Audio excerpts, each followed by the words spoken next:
नमस्कार दोस्तों, आपका अपने channel DM IAS and PS academy में आपका स्वागत है। दोस्तों, आज मैं संविधान संशोधन की जो प्रक्रिया है उसको आगे बढ़ाऊंगा। तो संविधान संशोधन प्रक्रिया के तहत एक वीडियो पहले बन चुका है, तो आप जो नहीं देखे उस वीडियो को आप जाकर प्लेलिस्ट में जाकर देख सकते हैं और मैं डिस्क्रिप्शन में उसका लिंक शेयर कर दूंगा। तो संविधान संशोधन यानी कहने का मतलब यह है कि हमारा जो संविधान है उसकी संशोधन किस प्रकार से हम कर सकते हैं और या संसद द्वारा की जाती है। तो इसके बारे में पिछले वीडियो में बता चुका हूं कि संविधान संशोधन किस प्रकार किया जा सकता है, उस संविधान संशोधन की प्रक्रिया क्या है, करने की प्रक्रिया क्या, अनुच्छेद क्या है, भाग क्या है, सारी प्रक्रिया को मैं बता चुका हूं। ठीक है। और पिछले वीडियो में ये भी बताया हूं कि संविधान संशोधन प्रक्रिया 3 तरह से हो सकता है। हमारे संविधान को संशोधन करने की अगर बात आए तो 3 तरह से संशोधन कर सकते हैं। तो उन तीनों तरह की बात को आज मैं बताने जा रहा हूं। ठीक है, कि कौन कौन सी उपबंध है जिसको मैं संशोधन कर सकता हूं, पहला विधि, सेकंड विधि और थर्ड विधि से। तो कहने का मतलब है कि संसद द्वारा जो संशोधन किया जाएगा तो कौन कौन सी उपबंध है जो प्रथम विधि से हो सकता है, कुछ विधियां ऐसी है उपबंध है जो सेकंड विधि से हो सकता है, कुछ उपबंध ऐसी है जो थर्ड विधियां से हो सकता है।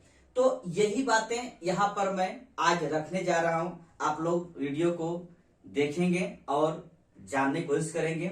और दोस्तों ध्यान रखेंगे कि बहुत ज्यादा आपको फैक्ट लग रहा होगा, फैक्ट नहीं मिल रहा है, फैक्ट आपको मिल रहा होगा, लेकिन जो मैं आपको बताने जा रहा हूं वो आपकी पूर्णतः अवधारणा क्लियर करने की कोशिश कर रहा हूं। ठीक है, अवधारणा क्लियर कीजिए, फैक्ट आपके पास अपने आप आ जाएगा। कहा जाता है कि यूपीएससी तैयारी करना चाहते हैं तो पहले मेंस की तैयारी कीजिए, पीटी बाद में करेंगे।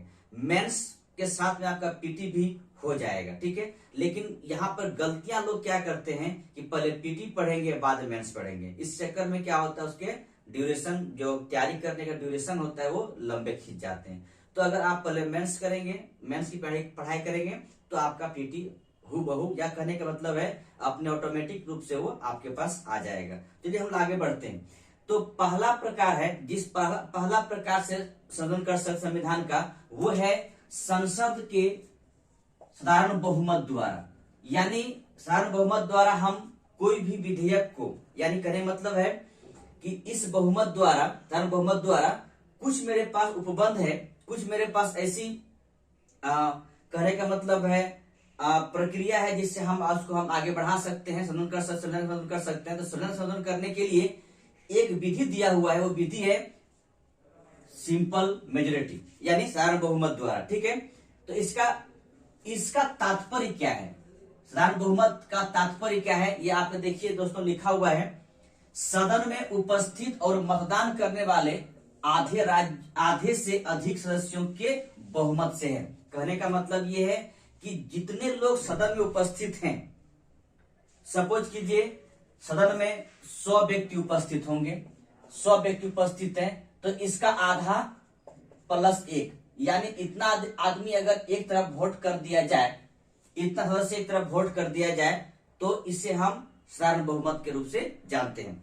तो कुछ कुछ उपबंध है जो इस विधि द्वारा हम उसे संशोधन कर सकते हैं। तो हम बाद में आएंगे उस विधि के ऊपर, लेकिन पहले बात समझेंगे, साधारण बहुमत का मतलब है सदन में उपस्थित और मतदान करने वाले आधे से अधिक सदस्यों के बहुमत से है। ठीक है, समझ गए होंगे आप लोग। आगे बढ़ते हैं।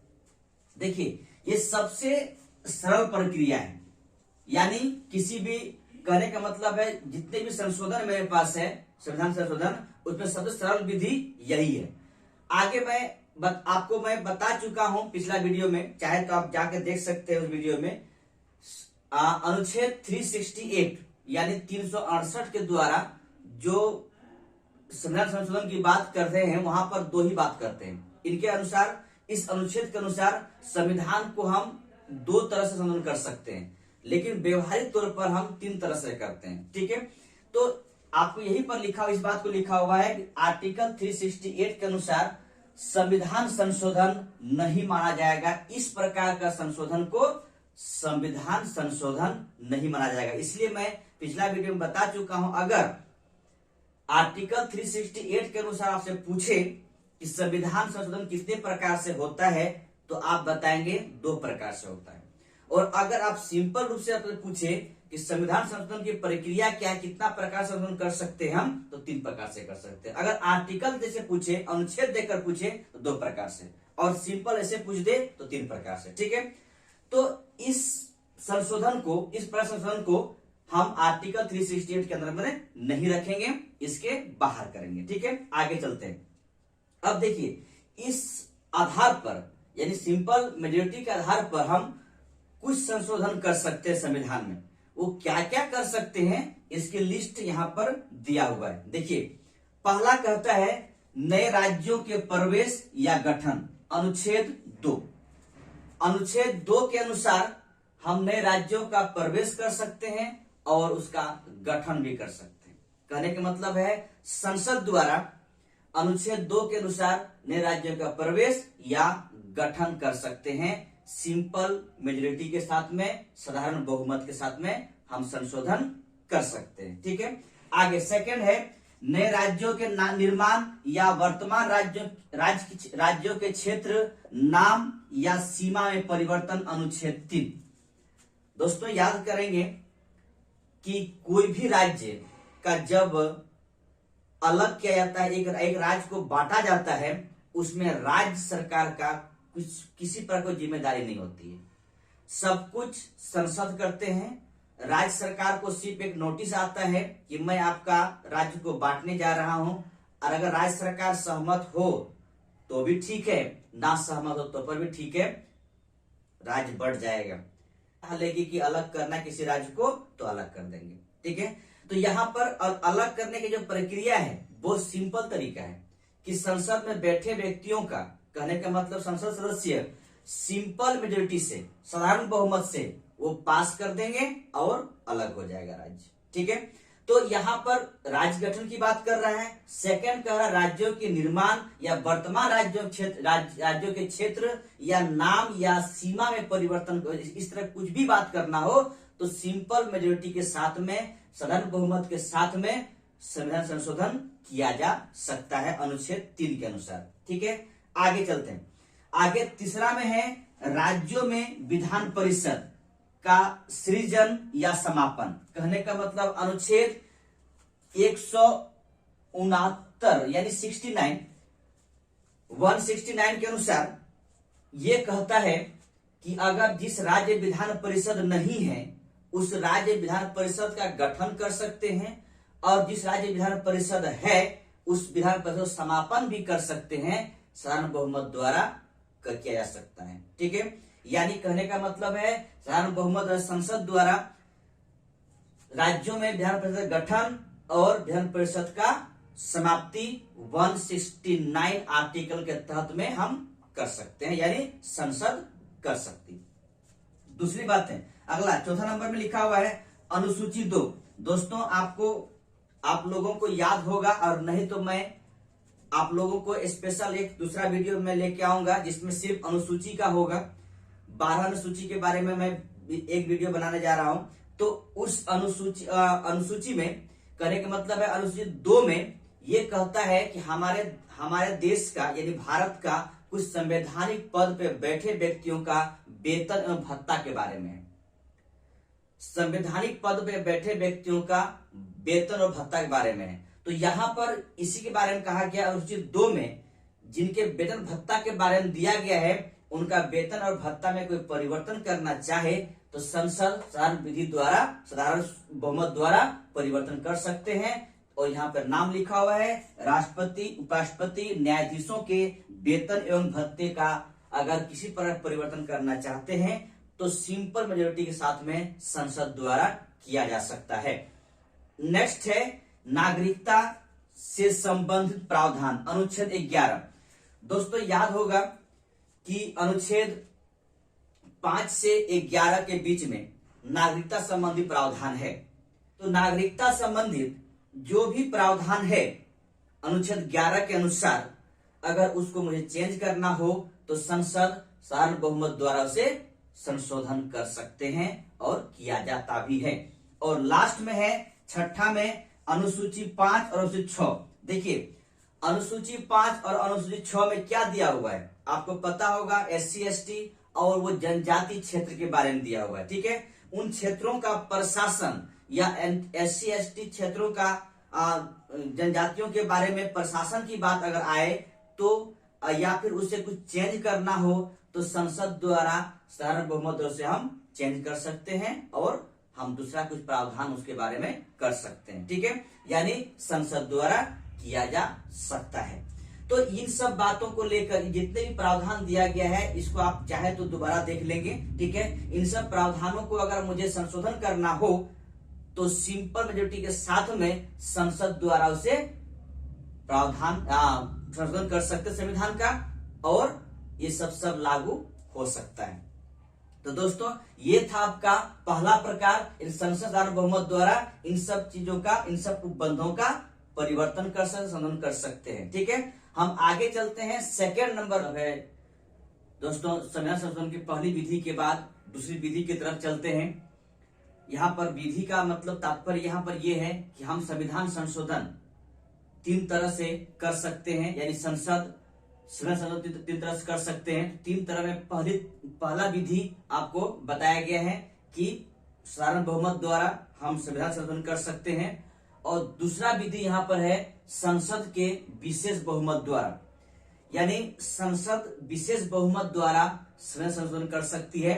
तो विशेष बहुमत का तात्पर्य यहाँ पर क्या है ये मैं यहाँ पर लिखने की कोशिश किया हूं और बताने का भी कोशिश करूंगा। तो यहाँ पर विशेष बहुमत का तात्पर्य ये है कि सदन के कुल सदस्य संख्या, यानी कहने सदन का मतलब यहाँ पर क्या है, लोकसभा या राज्यसभा। ठीक है, लोकसभा राज्यसभा के कुल सदस्य संख्या के बहुमत तथा उपस्थित और मतदान करने वाले सदस्यों की 2/3 बहुमत। कहने का मतलब ये साफ साफ इतना समझेंगे, विशेष बहुमत का मतलब ये हुआ सदन के कुल सदस्यों का 2/3 मेंबर अगर एक तरफ वोट करता है, एक तरफ वोट हो जाता है, पक्ष में वोट होता है, इसी को कहते हैं विशेष बहुमत। यानी हमारे पास जब 545 सीट है लोकसभा के लिए और 245 सीट है राज्यसभा के लिए, तो 545 का 2/3 या 245 का 2/3 अगर उस विधेयक पर अपना वोट कर दे तो इसी को कहा जाता है विशेष बहुमत। ठीक है, तो अधिकांश संविधान संशोधन इसी तरह किया जाता है। अधिकांश, मैं बार बोल रहा हूं, अधिकांश संविधान संशोधन इसी विधि द्वारा इसी प्रकार से किया जाता है। यानी पहली प्रकार जो है साधारण बहुमत और तीसरी प्रकार जो है विशेष बहुमत, आधे राज्यों का समर्थन चाहिए।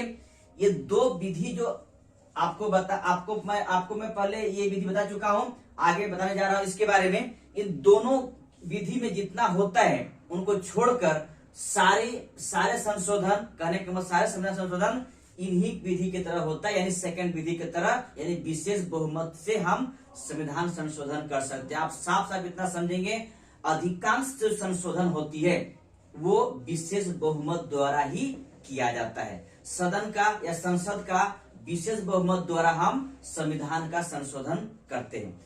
और इसमें साधारण बहुमत में थोड़ा कम और विशेष बहुमत में भी कम होता है, लेकिन अधिकतर सबसे अधिक इसी द्वारा किया जाता है। ठीक है, आगे चलते हैं। सर्वाधिक संविधान संशोधन इसी अनुसार किया जाता है, यानी इसी विधि अनुसार किया जाता है। इसके बाद फंडामेंटल राइट, डीपीएसपी, बहुत सारे से प्रावधान है, उपबंध है हमारे पास, सब इसी विधि के द्वारा हम संविधान संशोधन कर सकते हैं। ठीक है, संशोधन कर सकते हैं। और यहाँ पर एक चीज लिखा हुआ 1 या 2, यानी कहने का मतलब है एक ये है और ये 2 है, तो कहने का मतलब यहाँ पर ये है, या इसको 3 कर दीजिए, इनको 3 कर दीजिए, और तो यहाँ पर 3 कर दीजिए। जो 1 और 3 में नहीं है, बाकी सारा संशोधन 2 के अनुसार ही किया जाता है। यानी कहने का मतलब है दूसरा प्रकार द्वारा संशोधन सबसे अधिक संविधान संशोधन किया जाता है। यही एक अच्छा विधि भी है, क्योंकि आधे राज्य का समर्थन बहुत टफ हो जाता है, और ये तो बहुत सिंपल है। तो जो मॉडरेट तरह का संशोधन है वो विशेष बहुमत द्वारा ही किया जाता है। हम लोग आगे चलते हैं, और तीसरा जो प्रकार है वो है विशेष बहुमत प्लस आधे राज्यों का समर्थन। इसके तरफ चलते हैं और देखते हैं यहाँ पर कौन कौन सा संशोधन होता है संविधान द्वारा। ठीक है, तो दोस्तों ये संविधान संशोधन की तीसरी प्रक्रिया है, या तीसरी विधि कह सकते हैं आप। विधि इसमें क्या है, संसद की विशेष बहुमत एवं राज्यों की स्वीकृति, यानी संसद का विशेष बहुमत का मतलब 2/3 बहुमत के साथ में, और आधे राज्यों की स्वीकृति होना चाहिए। तो जहां पर राज्यों की स्वीकृति की बात है तो वहां पर विशेष बहुमत की बात नहीं होगा, वहां पे साधारण बहुमत की बात किया जाता है। ठीक है, तो विशेष बहुमत और आधे राज्यों की स्वीकृति ये संविधान संशोधन की तीसरी विधि है। देखिए इसका तात्पर्य क्या है, मैं आपको यहाँ पर समझाने की कोशिश कर रहा हूं, और लगता मैं समझा सकूं आपको, और आप भी समझ जाएंगे। देखिए संसद के प्रत्येक सदन यानी लोकसभा राज्यसभा के विशेष बहुमत के साथ साथ कम से कम आधे राज्यों के विधानमंडल का अनुसमर्थन, यानी संसद के प्रत्येक सदन का विशेष बहुमत के साथ साथ आधे राज्यों, यानी मेरे पास 28 राज्य है तो 28 राज्यों में आधा राज्य 14 राज्यों का अनुसमर्थन के मतलब है यहाँ पर विशेष बहुमत की बात नहीं हो रही है, यहाँ पे हो रही क्या, साधारण बहुमत की बात हो रहा है। ठीक है, साधारण बहुमत की बात हो रहा है। कहने का मतलब है कि लोकसभा और राज्यसभा में विशेष बहुमत तो होगी, लेकिन विधानमंडल में साधारण बहुमत का बात किया जाएगा, वहां साधारण बहुमत से पास हो जाएगा और संशोधन हो सकता है। देखिए विधानमंडल की जहां तक बात हो रही है, विधानमंडल में कहने का मतलब यहाँ पर है 2 सदन है, जहां पर विधानसभा तो सब राज्यों में होता ही है, लेकिन कहीं कहीं पर विधान परिषद भी है। तो जहां पर विधान परिषद होता है और विधानमंडल होता है, विधान परिषद होता है, विधानसभा होता है, उसी को हम विधानमंडल के नाम से जानते हैं। विधानमंडल का मतलब समझिएगा विधानसभा और विधान परिषद। ठीक है, अगर आप इस अनुसार यानी इस विधि के अनुसार हम संशोधन करने जा रही है, तो किस विषय पर, किस उपबंध पर हम संशोधन कर सकते हैं। देखिए यहाँ पर एक वर्ड लिखा हुआ है संघात्मक ढांचे, यानी संघात्मक ढांचे संबंधित अगर उपबंध है या कोई विधेयक है तो उस विधेयक के साथ में संसद विशेष बहुमत से पास तो करना पड़ेगा, लेकिन आधे राज्यों का समर्थन भी आवश्यक है। आधे राज्य का मतलब है 14 राज्य। ठीक है, क्या अनुसमर्थन चाहिए, यानी राज्यों में क्या करना है, साधारण बहुमत से वो विधेयक को पास हो जाना चाहिए। ठीक है, तो संघात्मक ढांचे का मतलब यहाँ पर ये है कि जहां पर केंद्र सरकार और राज्य सरकार दोनों के बीच में कुछ ऐसा संशोधन करने जा रहे हैं जो दोनों के साथ में संलग्न हो। कहने का मतलब है कि उस संशोधन के तहत में राज्य भी प्रभावित हो रहा है। अगर राज्य प्रभावित हो रहा है तो इससे हम संघात्मक ढांचा कहते हैं। देखिए जितना भी यहाँ पर लिखा हुआ है उन सब में राज्य प्रभावित हो रहा है। कैसे, देखिए अनुच्छेद 54 में कहता है राष्ट्रपति का निर्वाचन। राष्ट्रपति निर्वाचन में आपको पता है विधानसभा भी संलग्न है, विधानसभा भी आते हैं। 55 में कहता है राष्ट्रपति निर्वाचन की रीति। कहने का मतलब किस रीति से हम निर्वाचन करते हैं, उसमें भी राज्य इन्वॉल्व है, केंद्र तो इन्वॉल्व है ही, राज्य भी उसके साथ में है। 73 में कहता है संघ की कार्यपालिका शक्ति का विस्तार, यानी जो हमारा संघ कार्यपालिका शक्ति है उसमें राज्य भी इंक्लूडिंग है। तो यहाँ पर संघात्मक ढांचा सब में दिखाई पड़ रहा है। 162 में कहता है राज्य की कार्यपालिका शक्ति का विस्तार, ये भी आपको संघात्मक ढांचे का एक अंग है। 241 इसमें कहता है संघ राज्य क्षेत्र के लिए उच्च न्यायालय, यानी यूटी क्षेत्र की बात हो रहा है, केंद्र प्रदेश की बात हो रही है। तो यहाँ पर इस क्षेत्र में जो उच्च न्यायालय होंगे उसका अगर कुछ संशोधन करना चाहते हैं तो उसमें भी इसी तरह की बात होगी। और आगे कहता है सुप्रीम कोर्ट और हाई कोर्ट का कोई संशोधन करना चाहते हैं संविधान द्वारा तो इसी आधार पर किया जा सकता है, तीसरे आधार पर किया सकता है। आगे कहता है विधायी संबंध, यानी किसी साथ में संघ के और राज्यों के बीच विधायी संबंध जो हमारे पास है उन विधायी संबंध का कुछ संशोधन करना चाहते हैं तो इसी तरह से कर सकते हैं। और लास्ट में है 7वीं अनुसूची। दोस्तों 7वीं अनुसूची में क्या क्या है पता होगा आप लोगों को, और नहीं पता है तो मैं बताऊंगा आप लोगों को। तो 7वीं अनुसूची में क्या है, केंद्र संघ सूची, राज्य सूची और समवर्ती सूची है। यानी यहाँ पर केंद्र राज्य संबंध की बात हो रहा है। तो केंद्र राज्य संबंध के बीच में भी अगर संशोधन करना चाहते हैं तो हम इसी आधार पर संशोधन कर सकते हैं। यानी संसद की विशेष बहुमत और आधे राज्यों का अनुसमर्थन आवश्यक है।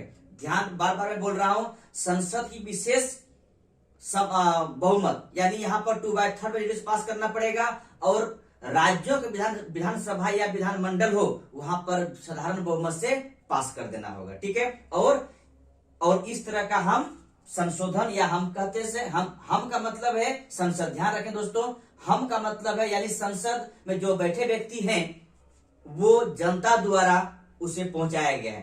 तो कहीं ना कहीं जनता का प्रतिनिधि है, इसका मतलब हम का मतलब है जनता का प्रतिनिधि, यानी संसद की बात हो रही है। ठीक है, तो संसद, ये जो बैठे व्यक्ति हैं वो इसी आधार पर संशोधन कर सकते हैं। और अगर ऐसा बात है तो, अगर संघात्मक ढांचे की बात हो तो इसी आधार पर हम संशोधन कर सकते हैं। लेकिन दोस्तों याद रखेंगे 3 प्रकार संशोधन है संविधान का। तो आपका पहला संशोधन है साधारण बहुमत से, दूसरा संशोधन है विशेष बहुमत द्वारा, और तीसरा संशोधन है विशेष बहुमत और राज्यों की स्वीकृति। तो सबसे अधिक संशोधन किया जा सकता है वो है विशेष बहुमत, यानी दूसरा तरह से या दूसरा प्रकार से, दूसरी विधि से हम कर सकते हैं। ठीक है दोस्तों, ये था आपका संशोधन का कुछ प्रकार। आगे हम लोग चलेंगे हैं प्रत्येक, अभी तक जितनी संशोधन हुआ है यानी 1 से लेकर 1952 से लेकर भूमि सुधार से लेकर जितना संशोधन हुआ है, उस सारे संशोधन को जो आज तक हुआ है उन सब एक करके हम आएंगे। लेकिन ध्यान ये भी रखना दोस्तों कि सबके बारे में नहीं जानना है, उसमें भी कुछ जो आपके इंपॉर्टेंट संशोधन हुआ है संविधान द्वारा उसी को हम लोग जानेंगे। तो हम लोग चलेंगे पहला संशोधन से शुरू करेंगे और अंतिम तक हम लोग चलेंगे। ठीक है, तो दोस्तों वीडियो अच्छा लगे तो लाइक, शेयर और कमेंट करेंगे, साथ में सब्सक्राइब भी करेंगे। लेकिन दोस्तों एक लाइक जरूर कीजिएगा, क्योंकि